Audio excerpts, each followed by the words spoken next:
ಗೋಧಿ ಹುಲ್ಲು, ಇದನ್ನೇ ವೀಟ್ ಗ್ರಾಸ್ ಅಥವಾ ಗ್ರೀನ್ ಬ್ಲಡ್ ಅಂತ ಕೂಡ ಹೇಳ್ತಾರೆ. ಗೋಧಿ ಹುಲ್ಲುನ ಪರಮ ಔಷಧವಾಗಿ ನೋಡ್ತಾ ಇದ್ದಾರೆ ಅಂದ್ರೆ ಆರೋಗ್ಯ ಜಾಸ್ತಿ ಮಾಡೋದ್ರಲ್ಲಿ ಗೋಧಿ ಹುಲ್ಲು ಅದ್ಭುತವಾಗಿ ಕೆಲಸ ಮಾಡುತ್ತೆ ಅಂತ ಗ್ರಹಿಸಬೇಕು. ಗೋಧಿ ಹುಲ್ಲು ತಗೊಳ್ಳೋದ್ರಿಂದ ಬರುವಂತ ಪ್ರಯೋಜನಗಳು ಏನು ಅಂತ ನೋಡಿದ್ರೆ, ಲೇಟ್ ಮಾಡದೆ ತಕ್ಷಣ ಈ ವಿಡಿಯೋವನ್ನು ನೋಡಿ.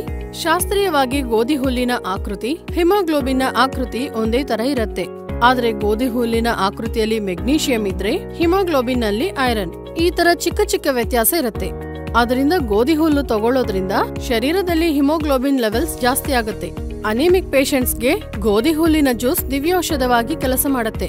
ಅದರಿಂದನೇ ವೀಟ್ ಗ್ರಾಸ್ ಜ್ಯೂಸ್ ನ ಗ್ರೀನ್ ಬ್ಲಡ್ ಅಂತಾರೆ. ವೀಟ್ ಗ್ರಾಸ್ ನಲ್ಲಿ ಕ್ಲೋರೋಫಿಲ್ ಅಂದ್ರೆ ಪತ್ರಹರಿತ ಇರುತ್ತೆ. ಈ ಪತ್ರಹರಿತ ಪ್ರಾಣವಾಯುವನ್ನು ಕೊಡುತ್ತೆ.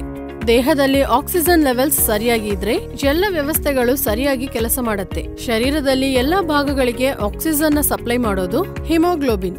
ಗೋಧಿ ಹುಲ್ಲು ಬ್ಲಡ್ ಸರ್ಕ್ಯುಲೇಷನ್ ನ ಬೂಸ್ಟ್ ಮಾಡುತ್ತೆ.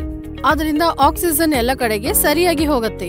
ಗೋಧಿ ಹುಲ್ಲಿನಲ್ಲಿ ಆಲ್ಕನಾಯ್ಡ್ಸ್, ಫ್ಲೇವನಾಯ್ಡ್ಸ್, ಆಂಟಿ ಆಕ್ಸಿಡೆಂಟ್ಸ್ ಇರುತ್ತೆ. ಆಲ್ಕನಾಯ್ಡ್ಸ್ ಕ್ಯಾನ್ಸರ್ ಕಣಗಳ ಪುನರುತ್ಪತ್ತಿಯನ್ನು ನಿಲ್ಲಿಸಿಬಿಡತ್ತೆ. ಆಂಟಿ ಪ್ರೊಲಿಫರೇಷನ್ ಗೆ ಸಹಾಯ ಮಾಡುತ್ತೆ. ಕ್ಯಾನ್ಸರ್ ಜಾಸ್ತಿ ಆಗದೆ ನೋಡ್ಕೊಳ್ಳುತ್ತೆ. ಗೋಧಿ ಹುಲ್ಲಿನಲ್ಲಿ ಆಂಟಿ ಮೆಟಾಸ್ಟಾಟಿಕ್ ಲಕ್ಷಣಗಳು ಇರುತ್ತೆ. ಕ್ಯಾನ್ಸರ್ ಬಂದ ಭಾಗದಿಂದ ಬೇರೆ ಭಾಗಕ್ಕೆ ಸ್ಪ್ರೆಡ್ ಆಗದೆ ಇರೋ ತರ ನೋಡ್ಕೊಳ್ಳುತ್ತೆ. ಇದರಲ್ಲಿ ಇರುವಂತ ಆಂಟಿ ಆಕ್ಸಿಡೆಂಟ್ಸ್ ಫ್ರೀ ರಾಡಿಕಲ್ಸ್ ನ ನಿಲ್ಸ್ಬಿಟ್ಟು ಕ್ಯಾನ್ಸರ್ ಕಣಗಳ ಉತ್ಪತ್ತಿಯನ್ನು ನಿಲ್ಸ್ಬಿಡತ್ತೆ. ಕ್ಯಾನ್ಸರ್ ಕಣಗಳನ್ನ ಸಾಯಿಸ್ಬಿಡಕ್ಕೆ ಅಂದ್ರೆ ಅಪೋಪ್ಟೋಪಿಕ್ಸ್ ಗೆ ಸಹಾಯ ಮಾಡುತ್ತೆ. ಆಧುನಿಕ ಕ್ಯಾನ್ಸರ್ ಚಿಕಿತ್ಸೆಯಲ್ಲಿ ಬಾಧಿತರಿಗೆ ಸಿಗುವಂತ ಸೈಡ್ ಎಫೆಕ್ಟ್ಸ್ ಇಂದ ಉಪಶಮನ ಸಿಗೋಕೆ, ರೇಡಿಯೇಷನ್ ಟಾಕ್ಸಿಕ್ಸ್ ನಿರ್ಮೂಲನಕ್ಕೆ ಕೂಡ ಗೋಧಿ ಹುಲ್ಲು ಸಹಾಯ ಮಾಡುತ್ತೆ.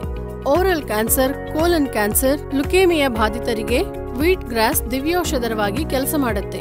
ರೋಗ ನಿರೋಧಕ ಶಕ್ತಿ ಜಾಸ್ತಿ ಮಾಡಿ ಕ್ಯಾನ್ಸರ್ ಜೊತೆ ಫೈಟ್ ಮಾಡೋಕೆ ಶಕ್ತಿನ ಕೊಡುತ್ತೆ. ವೀಟ್ ಗ್ರಾಸ್ ನಲ್ಲಿ ಇರುವಂತ ಆಂಟಿ ಬ್ಯಾಕ್ಟೀರಿಯಲ್, ಆಂಟಿ ಇನ್ಫ್ಲಮೇಟರಿ ಲಕ್ಷಣಗಳಿಂದ ಇನ್ಫೆಕ್ಷನ್ಸ್ ಮತ್ತು ವಾಪು ಆಗದ ತರ ನೋಡ್ಕೊಳ್ಳುತ್ತೆ. ಪ್ರತ್ಯೇಕವಾಗಿ ರುಮೆಟಾಯ್ಡ್ ಆರ್ಥರೈಟಿಸ್ ಇಂದ ಕಷ್ಟಪಡ್ತಾ ಇರುವವರಿಗೆ ಉಪಶಮನ ಕೊಡೋಕೆ ನಮ್ಮ ಶರೀರದಲ್ಲಿ LDL ಅಂದ್ರೆ ಲೋ ಡೆನ್ಸಿಟಿ ಲಿಪೋಪ್ರೋಟೀಸ್ ಬ್ಯಾಡ್ ಕೊಲೆಸ್ಟ್ರಾಲ್ ನ ಕಮ್ಮಿ ಮಾಡುತ್ತೆ. ಇನ್ಸುಲಿನ್ ಉತ್ಪತ್ತಿನ ನಿಯಂತ್ರಿಸುತ್ತೆ. ಟೈಪ್ 2 ಡಯಾಬಿಟಿಸ್ ಪೇಷಂಟ್ಸ್ ಗೆ ವೀಟ್ ಗ್ರಾಸ್ ತುಂಬಾ ಸಹಾಯ ಮಾಡುತ್ತೆ. ಗೋಧಿ ಹುಲ್ಲುನ ಬೆಳೆಸೋಕಾಗದವರು ಪೌಡರ್ ಇಂದ ಜ್ಯೂಸ್ ಮಾಡ್ಕೊಂಡು ಕುಡಿಬಹುದು. 1 ಸ್ಪೂನ್ ವೀಟ್ ಗ್ರಾಸ್ ಪೌಡರ್ ನಲ್ಲಿ 6 grams carbohydrates, 25 calories, 1 gram proteins, 24 milligrams calcium, 1 gram iron, 3 grams fibre, 86 milligram vitamin K ಇರುತ್ತೆ.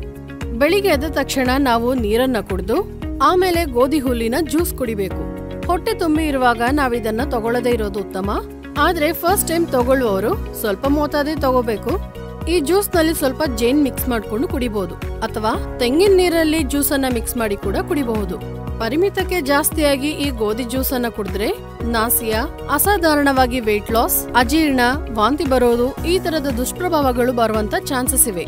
ದೀರ್ಘಕಾಲಿಕ ರೋಗದಿಂದ ಬಾಧೆ ಪಡ್ತಾ ಇರುವವರು ಡಯಟ್ ಚಾರ್ಟ್ ಅನುಸಾರವಾಗಿ ತಗೋಬೇಕು. ಎಷ್ಟು ಪೌಷ್ಟಿಕತೆ ಇದ್ದ ಆಹಾರ ಆದ್ರೂನು ಶರೀರ ಆರೋಗ್ಯ ಸ್ಥಿತಿ ಪ್ರಕಾರ, ವೈದ್ಯ ನಿಪುಣರ ಸೂಚನೆ ಪ್ರಕಾರ ಸರಿಯಾದ ಮೋತಾದಿನಲ್ಲಿ ತಗೊಂಡ್ರೇನೆ ಆರೋಗ್ಯ ಚೆನ್ನಾಗಿರುತ್ತೆ ಅನ್ನೋದು ಮರಿಬಾರದು. ನಮಸ್ತೆ.